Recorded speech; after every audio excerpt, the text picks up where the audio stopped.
1월 3일 상쾌한 금요일 아침입니다. 신인규 기자와 함께하는 이슈 레이더 시간입니다. 안녕하세요. 안녕하십니까? 예, 오늘 키워드 4개 보겠습니다. 경제정책 방향 어제 발표가 됐습니다. 올해 어떻게 경제정책 끌고 갈 거냐 그 얘기였죠. 테슬라 관련주, KT, YG는 하나씩 보겠습니다. 어제 정부 기획재정부가 경제정책 방향 발표한 내용부터 일단 요약해 주시죠.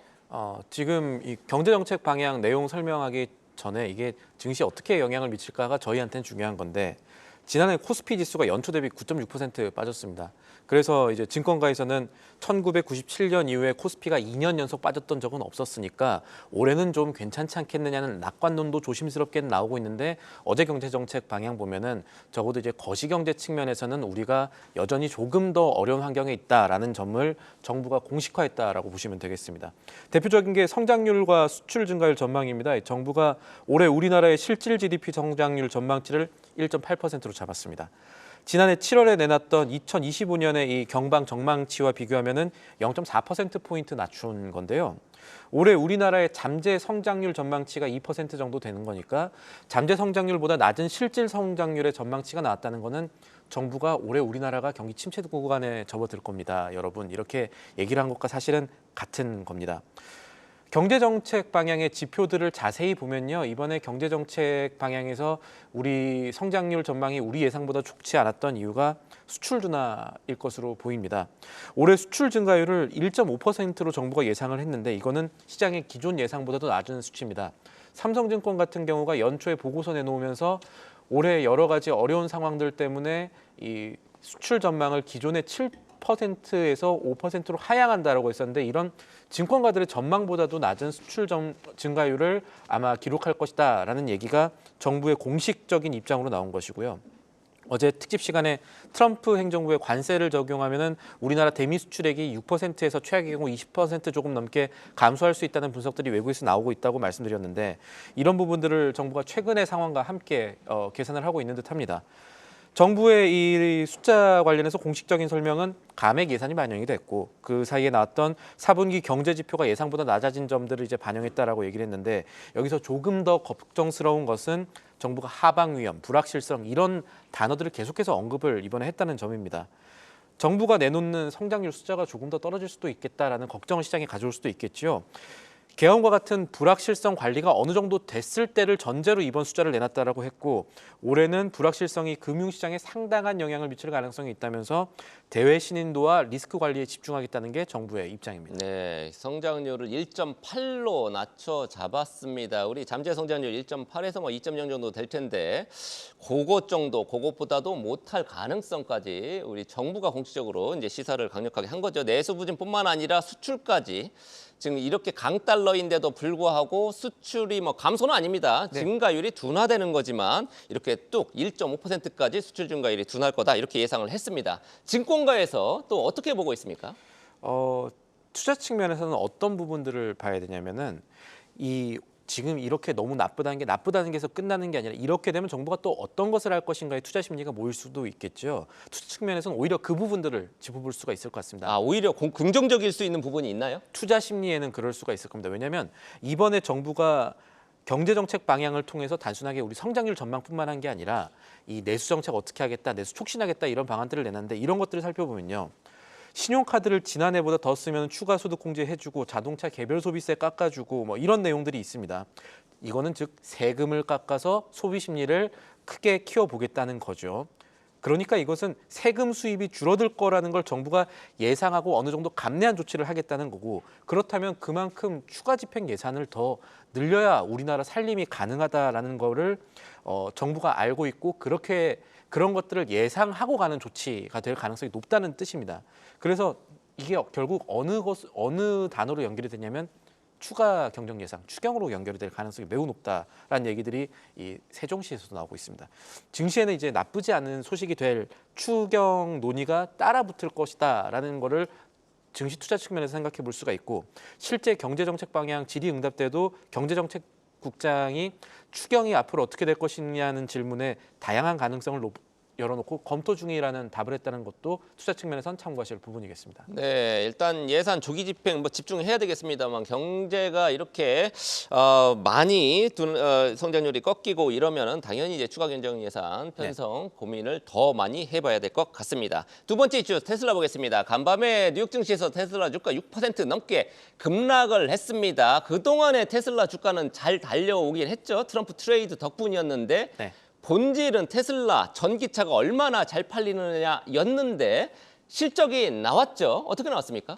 이게 두 가지를 같이 봐야 되는데 하나는 4분기 기준으로 사상 최대가 나오긴 했습니다.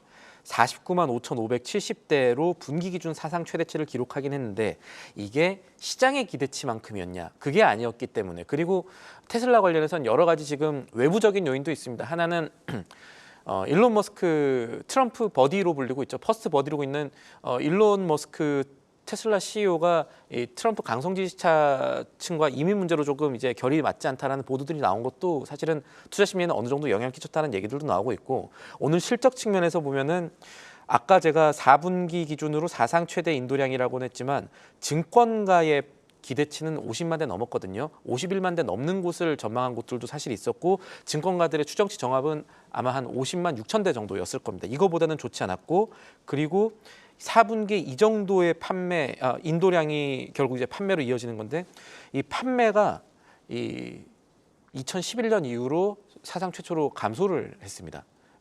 마이너스로 돌아설었다 이렇게 보시면 되는데 그렇게 되면은 전기차가 생각보다 테슬라가 안 팔리는 거 아니냐라는 걱정이 시장에서 조금 더 커졌다 이렇게 볼 수가 있겠죠. 중국 전기차가 상대적으로 더 잘 팔렸나 보군요.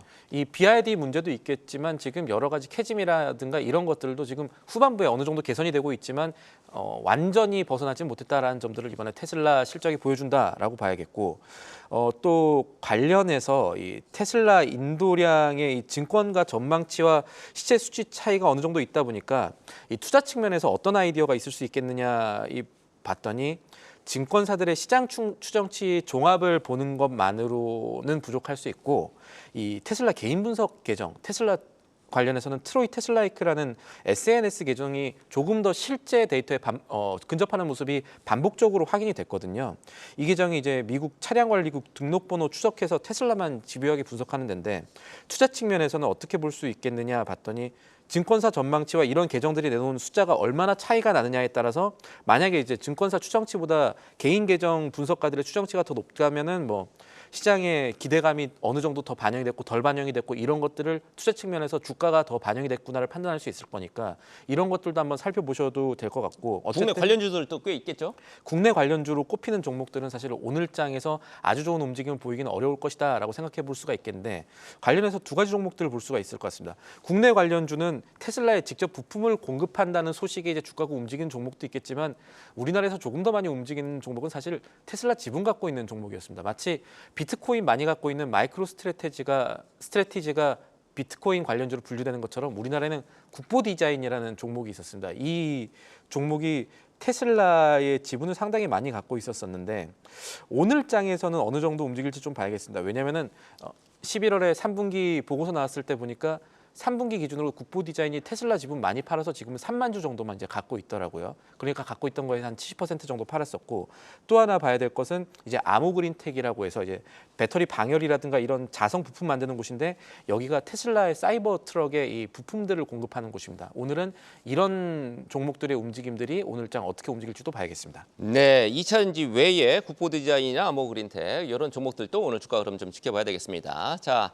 KT 얘기입니다. 이번에 어제 마이크로소프트하고 사실 KT하고는 그동안에 끈끈한 협력 관계를 이어오긴 했습니다만 마이크로소프트에서 이례적으로 임원이 KT 본부장으로 옮기는 인사가 어제 났단 말이죠. 어제 KT 새해 첫 인사가 그거였습니다. 이 마이크로소프트의 클라우드 애저 서비스 담당했던 전승록 씨가 KT의 GTM 본부장으로 선임이 됐고요. GTM 본부라는 게 인공지능 전환 사업을 MS랑 협력해서 이 KT가 발굴하고 제안하기 위한 이런 전략 조직인 건데 미래전략부 같은 건데 업계에서는 새해 첫 인사부터 MS의 임원이 이쪽으로 KT로 갔다는 것에 대해서 양측의 협력이 본격화될 수 있겠다. 이런 것들이 투자 심리에도 반영될 수 있지 않겠냐 이런 얘기들이 나오고 있습니다. 실제 김현석 KT 대표가 이제 신년이니까 어제 타운홀 미팅을 열고 가장 강조했던 부분 중에 하나가 마이크로소프트랑 협업을 바탕으로 B2B 사업, 그러니까 기업 간 기업 거래 사업에서 괄목할 만한 성과를 내겠다라고 얘기를 한 것들도 시장에 알려졌고요. KT가 마이크로소프트랑 협업해서 올해 1분기 안에 AI 전문 기업 출범하고 그래서 한국형 특화 AI 모델 개발을 추진하겠다 이렇게 밝혔거든요. 이런 부분들이 오늘장의 시장 어떤 영향을 줄지도 지켜봐야겠습니다. 네, AI 특히 ICT하고 결합한 AICT라고 뭐 KT는 얘기를 하던데요. AI의 진심인 기업 KT입니다. 작년 한 해 동안 주가가 많이 뛰었습니다. 연말에 조금 밸류업 요 관련해서 조금 후퇴하기는 했습니다만 증권가에서 KT 주가 어떻게 봅니까? 외국인도 지금 뭐 49%꽉 찼는데. 지금 사실은 외국인 소진율이 조금 줄어야 이걸로 주주환원 재원 마련하고 할 수 있을 거긴 하지만 어쨌든 지금 외국인들도 들어오고 있고 하나증권 같은 경우는 KT증권가 연초에 강세를 보일 것이다 이렇게 예측을 했습니다.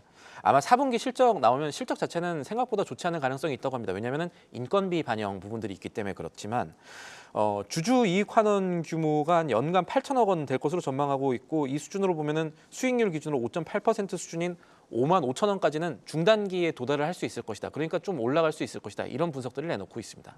네, 마지막으로 와이즈넛이라는 회사 아직 상장하지는 않았습니다. 오늘부터 수요 예측 들어가니까 이제 상장 절차 진행을 하는 건데 올해 뭐 대형주 상장 예정인 기업들 꽤 있습니다. LG CNS도 있고 K뱅크도 있고 그런데 이 와이즈넛이라는 상장을 앞둔 회사 어떤 회사입니까? 이 회사는 이제 AI 소프트웨어 전문 기업입니다. 어제 저희가 특집하면서 이제 공모주 얘기들을 미처 못했는데 올해 청약하는 기업 가운데는 와이즈넛이 두 번째가 될 겁니다. 미트박스 글로벌이 이번에 첫 번째로 아마 될 것이고 여기가 지난해 매출 352억 원 했고 영업이익은 35억 원이니까 지금 업력 기준으로 이렇게 탄탄한 실적을 유지하고 있는 기업이라고 볼 수가 있고 공공조달 시장에서 좀 강세를 보이고 있습니다. 공공조달 시장에서 AI 챗봇이라든가 검색 솔루션은 조당청 데이터 기준 1위 하는 기업이고 이제 공모가 희망 밴드를 2만 4천 원에서 6천 원으로 잡아놨습니다. 일반 청약은 오는 15일부터 이틀간 하게 되는데 이 회사 볼 때 이제 최근에 있었던 트렌드 같이 봐야 될 것 같은데 그동안에는 공모가를 다 희망 밴드보다 높게 받고 그리고 나서 좀 많이 흘러내리는 경우들이 사실은 있었지 않습니까? 막상 상장했을 때.